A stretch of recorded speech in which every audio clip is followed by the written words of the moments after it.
என் தம்பி இந்த மனுஷன் பட்ட கஷ்டத்துக்கு வந்து வெளியில் சொல்லாத எவ்வளோ விஷயம் இருக்குது. இவர் வாங்க போனதான் பேசுவோம், ஆனால் உரிமையாக இப்போ சொல்லணும். இவன் பட்ட கஷ்டம் அவ்வளோ கொஞ்சம் நஞ்சம் கிடையாது. You won't believe. எனக்கு ஒரு நாள் வந்து வெளியில் யார்ட்டையும் இது வரைக்கும் சொல்லாத தகவல். இவர் டிரைவர் ஃபோன் பண்ணுறாரு, சார் மயங்கி வந்துட்டார் கார்லன்ட்டு. அவசரமாக போய் பார்த்தா அந்த 6 அடி உருவம் ஒரு காரில் மயங்கி கிடக்குது. அவ்வளோலாம் அது காரணம் எல்லாம் விட்டுருவோம். அந்த மாதிரி பல கஷ்டங்கள். அதே மாதிரி அந்த படம் பண்ணும்பொழுது அந்த உடம்பை வருத்திக்கிட்ட ஒரு பட்ட கஷ்டம் எல்லாம் இப்போ இந்த படம் இவ்வளோ பெரிய வெற்றி மக்கள் கொண்டாடுறாங்க அப்படின்னா நான் ரொம்ப சந்தோஷப்படுறது. விஷால் பட்ட கஷ்டத்துக்கு எல்லாத்துக்கும் இது வந்து நம்ம உண்மையாக உழைச்சி சின்சியராக நம்மளோட ஃபுல் எஃபர்ட்டை போட்டால் கண்டிப்பாக ஆண்டவனும் மக்களும் நம்ம கைவிட மாட்டாங்கிறதுக்கு வந்து இந்த படம் வந்து ஒரு பெரிய உதாரணம். இது வந்து மேக்சிமம் இந்த படத்தோட வெற்றியோட சந்தோஷம் விஷாலோட சின்சியாரிட்டிக்கு, விஷாலோட உழைப்புக்குன்னு நான் வந்து சத்தியமாக சொல்லுவேன்.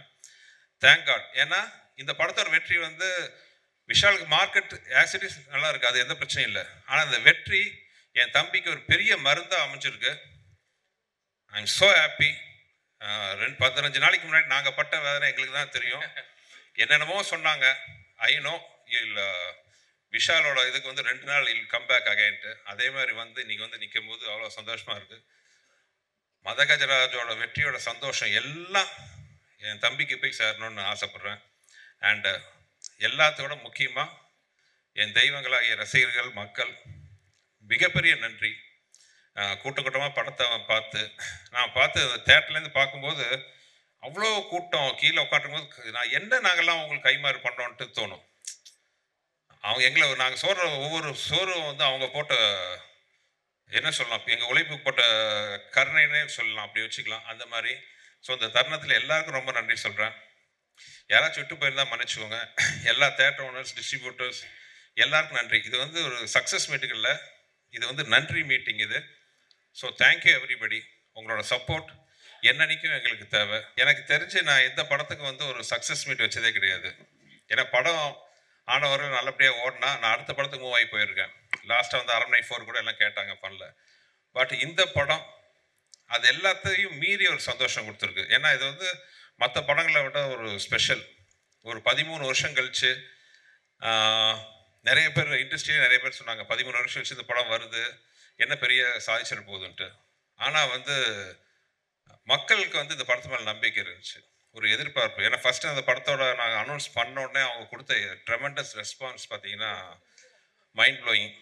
இந்த நேரத்தில் அந்த படம் வெளிவர முக்கியமாக காரணமாக இருந்த சில பேருக்கு நான் நன்றி சொல்லணும். முக்கியமாக தயாரிப்பாளர் மனோகர் பிரசாத் சார்.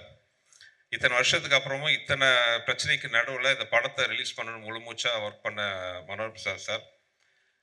படத்தை பார்த்தோன்னே பிடிச்சி அதுக்கான முயற்சிகள் எடுத்த திருப்பூர் சுப்பிரமணியன் சார்.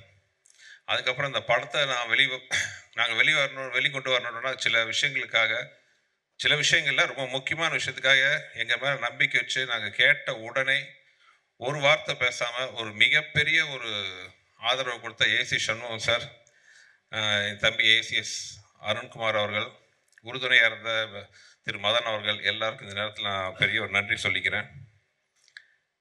அப்புறம் என்னோட மிகப்பெரிய நன்றி பார்த்தீங்கன்னா நான் அதான் தெய்வங்கள்னு சொல்கிற ரசிகர்கள். படம் ஆரம்பத்துலேருந்து இந்த படத்துக்கு அவங்க கொடுத்த ஆதரவு, அதுக்கு சப்போர்ட்டாக துணை நின்ற மீடியா, சோஷியல் மீடியா, பத்திரிகை சகோதர சகோதரிகள், பெரியவர்கள் அனைவருக்கும் என்னுடைய மனமார்ந்த நன்றி. என்ன வார்த்தையே இல்லாமல் தான் தடுமாறேன். ஏன்னா இந்த படம் ஜெயிக்கும்னு நம்பிக்கை இருந்துச்சு எனக்கு. ஆனால் இவ்வளோ பெரிய வெற்றி, இவ்வளோ பெரிய ஆதரவு, அதாவது என் கேரியரில் நான் சொல்கிறேன், என் படம் இல்லை மற்ற படங்களுக்கும் சேர்த்து இந்த மாதிரி வந்திருக்குமான்னு தெரியல.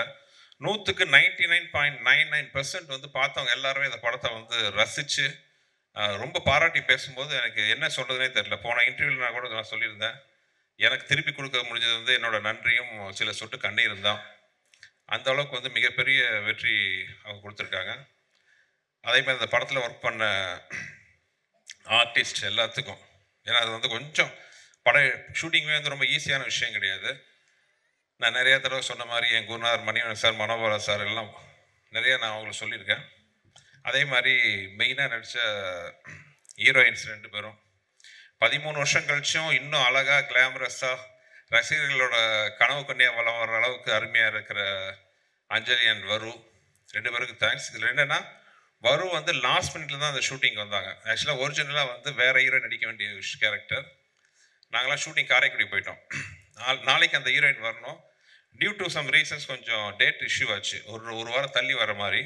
பட் எங்களால் வந்து அந்த ஒரு வாரம் எல்லாம் காம்பினேஷன் இருந்துச்சு. ஜஸ்ட் ஒரு ஐடியா வந்து பண்ணி வரு கேட்டோன்னா உடனே ஸ்போர்ட்டிவாக ஒத்துக்கிட்டு வரு வந்தாங்க. ஸோ தேங்க்ஸ் டு வரு. அப்புறம் என்னோட லக்கி ஹீரோயின் அஞ்சலி, கலகலப்பு சூப்பர் ஹிட்.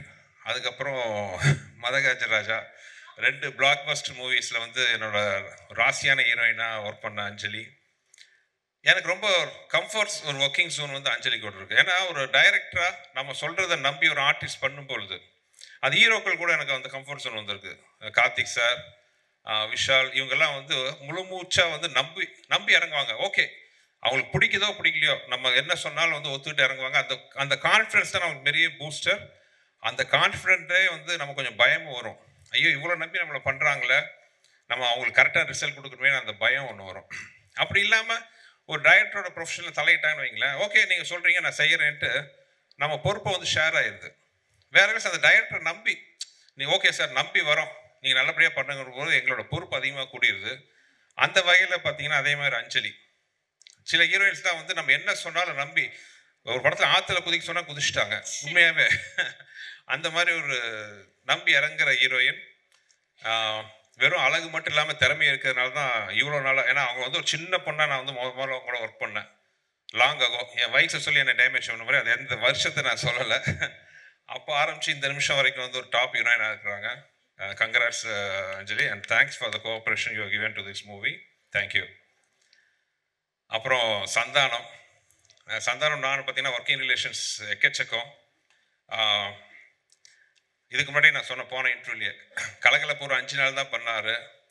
தீயா வேலை செய்யணும் ஒரு 6 days. பட் இந்த படம் வந்து படம் ஃபுல்லாக எக்ஸப்ட் ஃபைட் சாங்கை தவிர படம் ஃபுல்லாக விஷாலோட ஒரு ட்ராவல் பண்ணார். அது ஒரு ரிசல்ட் இப்போ வந்து சூப்பராக வந்திருக்கு. சந்தானம் அண்ட் சோனு சூட். இன்ஃபேக்ட் வந்து சின்ன இந்த இடத்துல மெட்ராஸில் ஷூட்டிங் கொஞ்சம் தடங்கள் வரும்போது I want to thank one important character mister Kiran, மனோர் சாரோட ஹைதராபாத்தில் எல்லாம் அவர். இங்கேருந்து ஒரு 2 நாள் ஷூட்டிங் நான் அங்கே போய், ஏன்னா இங்கே பார்த்தீங்கன்னா கேப் விட்டு பார்த்தா ஷூட்டிங் என்னால் ஒரு கோர்வையாக முடிக்க முடியல. மனோர் சார்கிட்ட போய் சொல்லி ஒரு 2 நாள் தான் சார் ஷூட்டிங் ஹைதராபாத்லேருந்து அங்கே போய் உட்காந்து ஒரு கண்டினியூஸாக 30 நாள் 35 நாள் இருந்து படத்தை நாங்கள் முடிச்சுட்டு வந்தோம். கிரண் சார் இன்னும் எவ்வளோ நாள் சார் ஷூட்டிங் 2 நாள் சொல்லிட்டு படத்தை முடிச்சுட்டு வந்தோம். ஸோ இந்த சந்தர்ப்பத்தில் தேங்க்ஸ் டு கிரண் சார். அதுக்கப்புறம் என்னோட பில்லராக கூட சப்போர்ட் நின்ன வெங்கட், அப்புறம் சூப்பராக பண்ண ரிச்சர்ட், ஸ்ரீகாந்த், அப்புறம் எப்பவுமே என்னோட சுந்தர் சிங் தான் பக்கத்திலே தேடலாம், விச்சு, என்னோட ப்ரெஷர் கிஷர் எல்லாத்தையும் தாங்கிக்கிற என்னுடைய நண்பர், ஆர்ட் டைரக்டர், அப்புறம் ப்ரொடக்ஷன் சீஃப் பாலகோபி சார், அப்புறம் என்னோட மிஸ்டர் மணி, எல்லாருக்கும் இந்த நேரத்தில் தேங்க்ஸ். அப்புறம் இப்போவும் 13 வருஷம் கழிச்சும் அந்த சாங்கை கேட்கும்போது நிறைய பேர் சொல்கிறாங்க படத்தை பார்க்கும்போது படம் வந்து ஃப்ரெஷ்ஷாக இருக்குன்ட்டு. ஆனால் சாங் கேட்கும்போது கேட்கும்போது பார்த்தீங்கன்னா அந்த படத்தில் ஆக்சுவலாக காமெடிக்கு வந்து ரொம்ப முக்கியம். காமெடி ஆகட்டும், அந்த ஹீரோயிசம் வரும்போது அந்த ஆர்ஆரில் தூக்குறதாகட்டும், வெறும் பாட்டு மட்டும் இல்லை, ஒன் ஆஃப் த பெஸ்ட் என் படங்களை நான் பார்த்தது பார்த்தீங்கன்னா இந்த படத்தில். Thanks to Vijay sir. ஒரு சாதாரண சீன்கள்லாம் கூட பார்த்தீங்கன்னா அந்த ஆர்ஆரில் அவ்வளோ எலிவேஷனு. அதே மாதிரி சாங்ஸ் ஆகட்டும், என் வாழ்க்கையில் நான் அதிகமாக உட்காந்த சாங் இந்த படத்தில் தான். கிட்டத்தட்ட கம்போசிங் ஒரு 5-6 நாள் அவரை போட்டு டார்ச்சர் பண்ணணும். ஏன்னா ஏதோ வித்தியாசமாக வார்த்தை வரணும்ட்டு அந்த பாட்டு எப்படியோ வெளியில் வந்தால் கூட பெரிய அப்போ வரவேற்பா பெருசாக ரீச் ஆகலை ஆடியன்ஸுக்கு. எனக்கு ஒரு பெரிய ஏமாற்றமாக இருந்துச்சு.